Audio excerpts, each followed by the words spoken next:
Hi, welcome to Global Village TV. At Global Village TV, we engage our viewers with some of the day-to-day issues affecting the global village. We stand up against human rights abuses, social injustice, environmental pollution, child abuse, abject poverty, and many more. We have something for viewers of all ages, children, the youth, adults, young and old. So stay tuned in and don't go anywhere.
I am Dr. Peprah Gyamf. I have come back to my academic roots.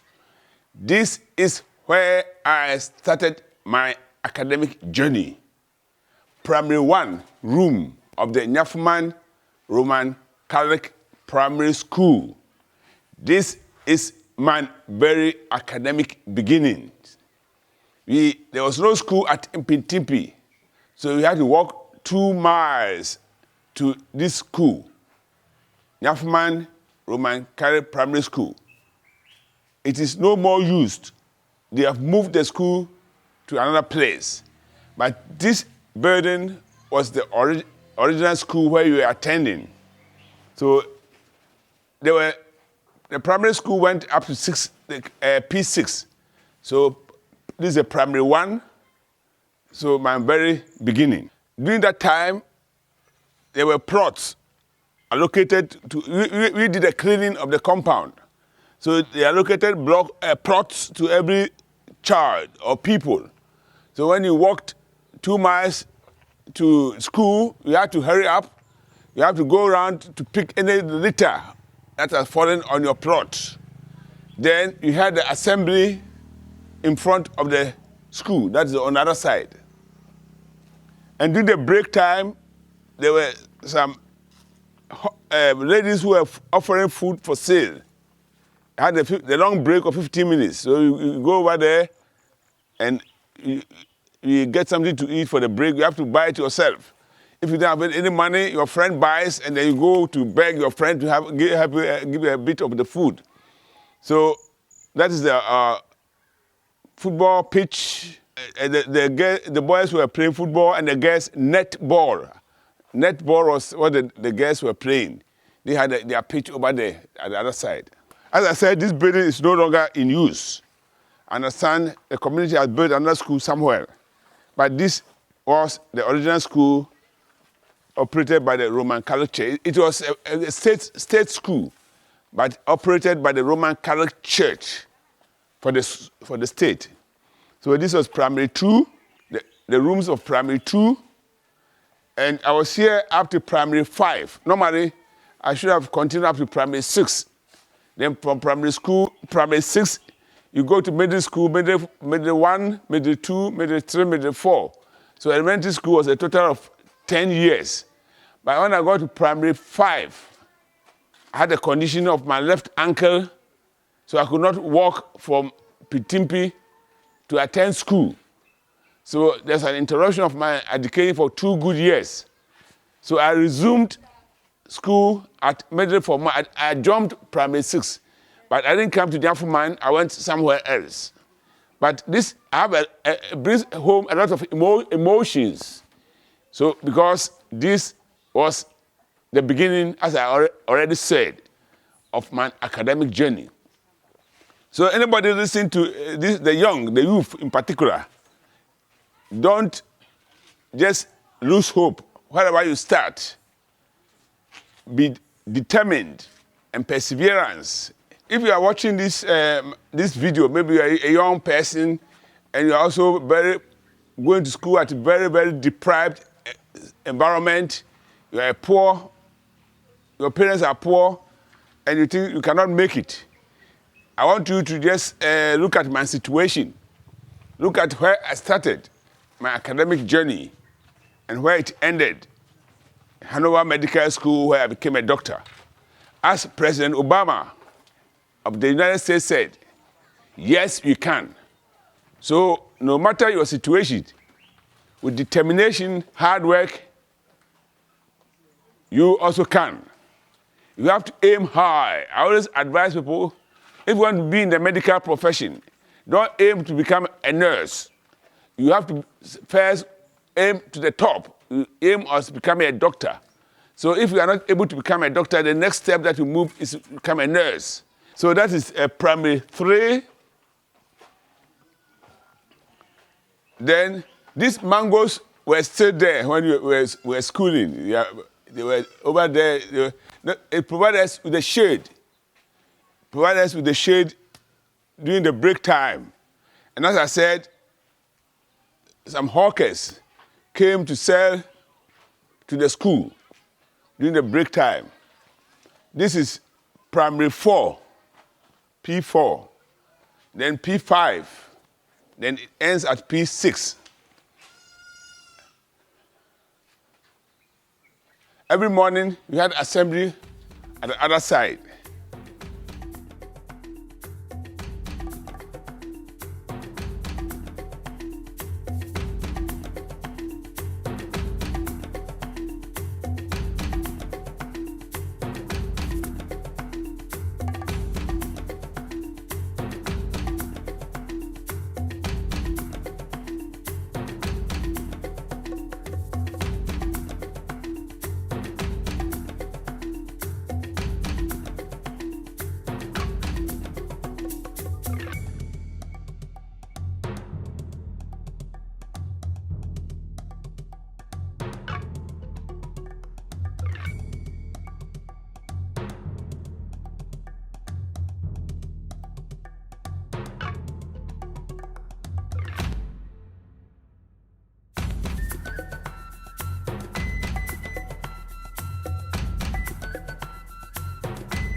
School day started at 8:30 with a short meditation. It was a Catholic primary school, Roman Catholic primary school. So a short meditation, and then you said our Lord's Prayer. After that, we recited the national pledge. During those days, you were asked to recite the national pledge. I've forgotten all the words, but it was like something like, I pledge on my honor. You do that, I pledge on my honor to be faithful and loyal to Ghana, my motherland. I pledge in the service of Ghana to uphold the dignity of the country. So help me God. So you said the pledge, and then the national anthem. I still remember very much. You form lines. So every class, 1 or 2 lines. The girls in front, the boys at the back. And our head teacher will go around because everybody must be in attention. And in this area, sometimes you can get some flies, house flies flying around. But you are supposed to be in attention. If you move, you could get a cane on your head as a form of punishment. After the national pledge, you sang the national anthem. God bless our homeland, Ghana. The first verse or stanza of the national anthem. So from there were some short announcements, and then you march into our rooms with a marching song. We had a marching song most of the time. Onward Christians, much like this. Onward Christian soldiers, marching us to war. So you all march like this. We march into our classrooms. That's the beginning of our lessons for the day. Once a week, we had a hygiene, time for hygiene. So there will be hygiene inspections. The teachers will go around, look at your fingernails, and then your hair might be well combed. And sometimes they also inspected our teeth. So you have to keep your fingernails, your hair cut. So that is the time of inspection. And we are grouped in 4 sessions: yellow, red, green, and blue. So they could deduct marks if you are not keeping the standards of hygiene.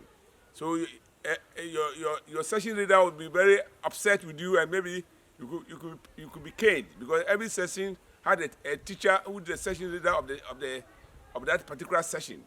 So at the end of the week, you announce which section was the best section of the week. So if red is the best, they will get applause during the assembly. So this is how the school life was during our days. I'm very happy to have come back to my very roots, and I hope you are enjoying this program as I take you to my very, very, very foundations. As I said, that was the school I attended. At the moment, it has been moved to another place, but that was the original building of the Nyafoman Roman Catholic Primary School.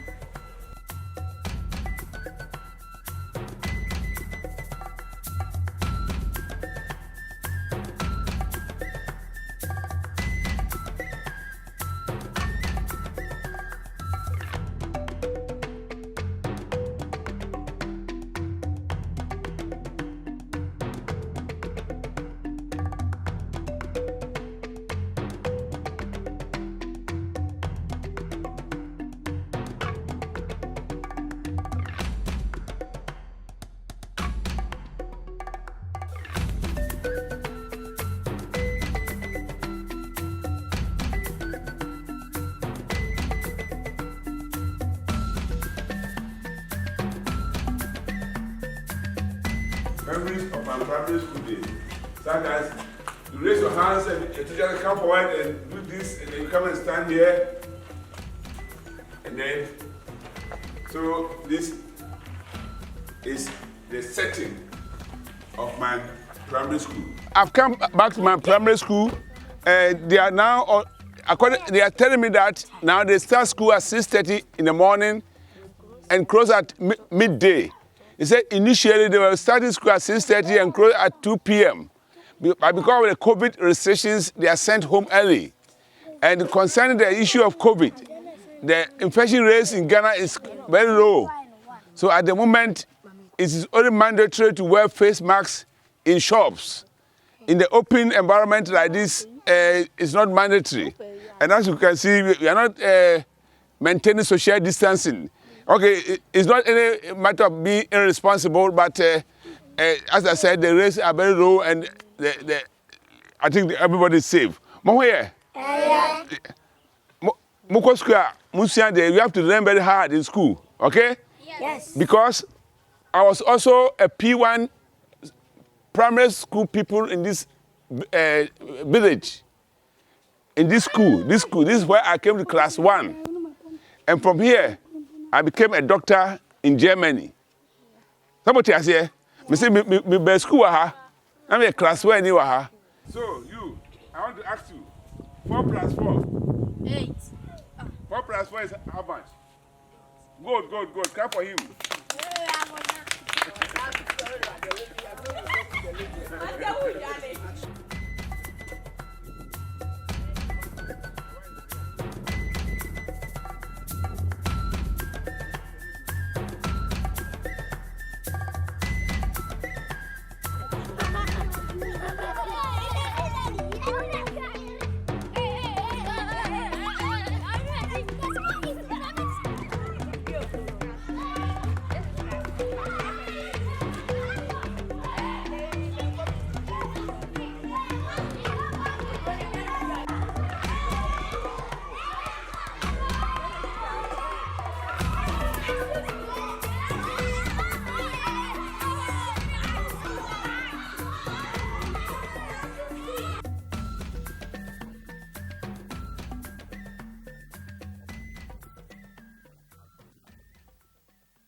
Hi, welcome to Global Village TV. At Global Village TV, we engage our viewers with some of the day-to-day issues affecting the global village. We stand up against human rights abuses, social injustice, environmental pollution, child abuse, abject poverty, and many more. We have something for viewers of all ages, children, the youth, adults, young and old. So stay tuned in and don't go anywhere.